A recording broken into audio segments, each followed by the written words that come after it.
Daily taste the daily. BC రిజర్వేషన్లకు high court break వేయడంపై BC సంఘాలు ఫైర్ అవుతున్నాయి.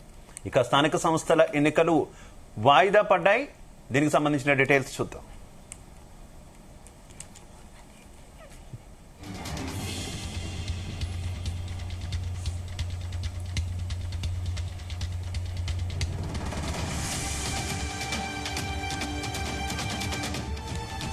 బీసీ రిజర్వేషన్లకు హైకోర్టు బ్రేక్ వేయడంపై బీసీ సంఘాలు ఫైర్ అవుతున్నాయి. స్థానిక సంస్థల ఎన్నికలు వాయిదా పడడంపై తీన్మార్ మల్లన్న తీవ్ర ఆగ్రహం వ్యక్తం చేశారు.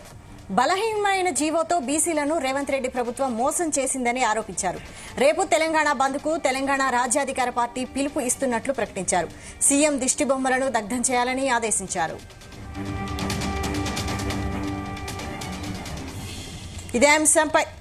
ఇదే అంశంపై మరిన్ని అప్డేట్స్ బ్యూరో చీఫ్ నరేందర్ అందిస్తారు. నరేందర్. రైట్ శివ, వైశాలి, కాసేపటి క్రితమే రాష్ట్ర హైకోర్టు సంచలన నిర్ణయం తీసుకున్న నేపథ్యంలో ఇప్పుడు బీసీ సంఘాలందరూ కూడా ఫైర్ అవుతున్నటువంటి పరిస్థితి మనం చూస్తున్నాం. గవర్నర్ ఆమోదం లేని కారణంగానే స్టే విధిస్తున్నామని కూడా చెప్పినటువంటి పరిస్థితి కూడా మనకు అర్థమవుతోంది. కనుక స్థానిక సంస్థల ఎన్నికలకు బ్రేక్ పడినట్టు అయింది. కనుక స్టేపై రాష్ట్ర ప్రభుత్వం ఏ రకంగా ముందుకు వెళ్తుందో మనం భవిష్యత్తులో చూడాల్సిన అవసరం ఉంది. సుప్రీంకోర్టుకు వెళ్తుందా, లేదంటే తదుపరి పరిణామాల మీద కూడా రాష్ట్ర ప్రభుత్వం కాసేపట్లో ప్రెస్ మీట్ పెట్టే అవకాశం కూడా ఉంటుంది. అయితే ఈ స్టే అంశం మీద బీసీ సంఘాలతో పాటు ప్రధానంగా తీన్మార్ మల్లన్న రాజ్యాధికార పార్టీకి సంబంధించినటువంటి అధ్యక్షుడు కాసేపటికి ఒక పిలుపిచ్చారు. ఈ పిలుపులో రేపు మొత్తం బంధువుకు పిలుపు ఇస్తున్నట్టు కూడా తెలవడం జరిగింది. రేవంత్ రెడ్డి దిష్టి బొమ్మను కూడా దగ్ధం చేయాల్సిన అవసరం ఉందని కూడా ఆయనే మొత్తం శ్రేణులకు చెప్పినటువంటి పరిస్థితి ఉంది. అంతేకాకుండా సీఎం గా రేవంత్ రెడ్డి అర్హుడు కాదు, ఆయన రాజీనామా చేయాల్సిన పరిస్థితి వచ్చింది అని కూడా తీర్మానం మల్లన్న చెప్పినటువంటి పరిస్థితి మనం చూస్తున్నాం. లేటెస్ట్ ఇన్ఫర్మేషన్ అక్కడి నుంచి అందుతుంది. ప్రధానంగా రేపు ఎక్కడికక్కడ జిల్లాల వారీగా బంద్కు పిలిపియాల్సిన అవసరం ఉంది.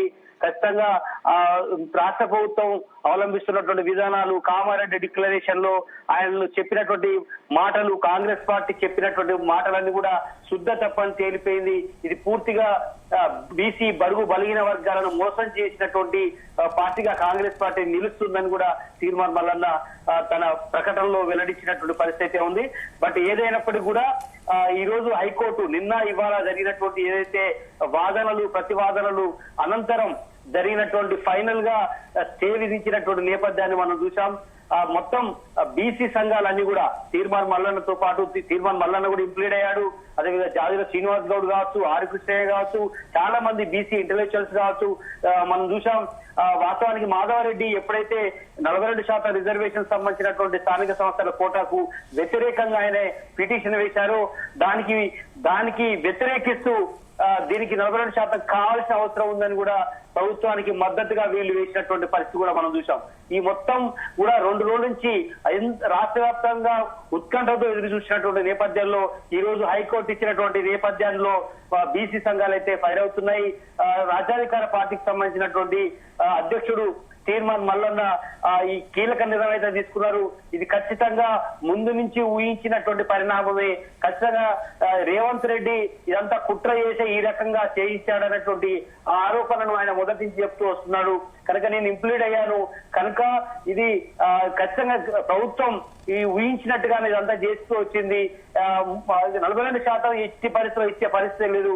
షెడ్యూల్ 9 కు అనుగుణంగా జరగాల్సినటువంటి దాన్ని ఈజీగా రాష్ట్ర తరహాలోనే ఇస్తా అని చెప్పినటువంటి మోసం చేయడం ఇది సరైనది కాదు అన్నటువంటి విషయం కూడా చెప్తూ వచ్చారు. కనుక ఖచ్చితంగా రేపు అందరూ కూడా మండల స్థాయిలో, జిల్లా స్థాయిలో, రాష్ట్ర స్థాయిలో, హైదరాబాద్ లో కూడా పెద్ద ఎత్తున నిరసన కార్యక్రమాలు చేయాలి. రేవంత్ రెడ్డి దిష్టి బొమ్మను దగ్ధం చేయాల్సిన అవసరం ఉంది. రాహుల్ గాంధీ కావచ్చు, ఇటు బీసీ సంఘాలు అన్ని కూడా తీవ్ర స్థాయిలో కాంగ్రెస్ ప్రభుత్వం మీద ముఖ్యమంత్రి రేవంత్ రెడ్డినే టార్గెట్ చేసి మాట్లాడుతున్న సిచ్యువేషన్ చూస్తున్నాం. ఇక రాజకీయ పార్టీలు అయితే సరాసరి వారు కూడా అదే కామెంట్స్ చేస్తున్నారు. అంటే అధికార పార్టీ ఏ రకంగా డిఫైన్ చేసుకుంటుంది ఈ కామెంట్స్ పట్ల? ఖచ్చితంగా, ఎందుకంటే కాసేపట్లో బట్టి విక్రమార్క డిప్యూటీ సీఎం తో పాటు వాకిటి శ్రీహరి గాని, కొండ ప్రభాకర్ మనం చూసాం. నిన్నటి నుంచి కూడా హైకోర్టుకు వచ్చారు. హైకోర్టులో ప్రతి వాదనను కూడా వాళ్ళు వినే ప్రయత్నం చేశారు. అక్కడ బయటకు వచ్చి కూడా మాట్లాడారు. కాసేపటి క్రితం కూడా వాకిటి శ్రీ కూడా మీడియాతో మాట్లాడారు.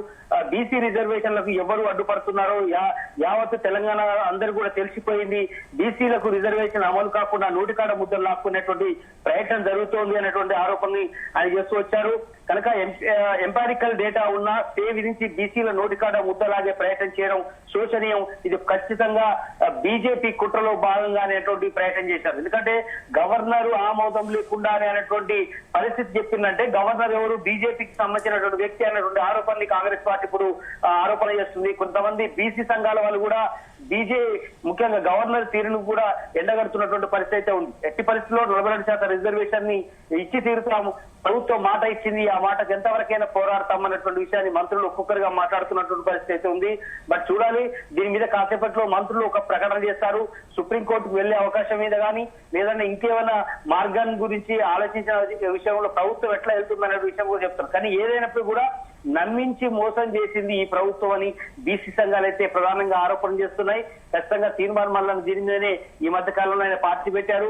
ఆయన బీసీ కాంగ్రెస్ పార్టీలో ఒకప్పుడు ఉండే, దాని తర్వాత ఎమ్మెల్సీగా గెలిచారు. ఎమ్మెల్సీ తర్వాత పెద్ద ఎత్తున ఇష్యూ జరిగింది. రేవంత్ రెడ్డికి తీర్మానం మల్లన్నకు ఇక్కడి నుంచి బయటకు వచ్చి పార్టీ పెట్టడం జరిగింది.